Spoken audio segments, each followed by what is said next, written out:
সন্ধ্যা হতেই চলে গেলাম ছেলেকে নিয়ে পার্কে। দেখো কত সুন্দর গাছ লাগানো, সবুজ সবুজ, দেখতেই সত্যি চোখটা জুড়িয়ে যায়। বাবা, পার্কে আবার কি এভাবে চেয়ার লাগালো! যাই হোক, আগে কিন্তু ছিল না।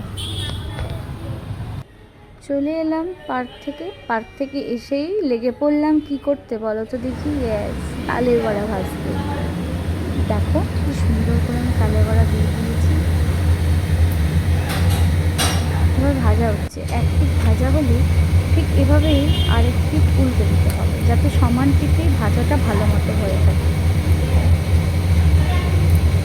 এক হাতে ক্যামেরা ধরে এক হাতে উল্টানোটা সত্যিই খুব কঠিন। যাই হোক, চেষ্টা চলছে।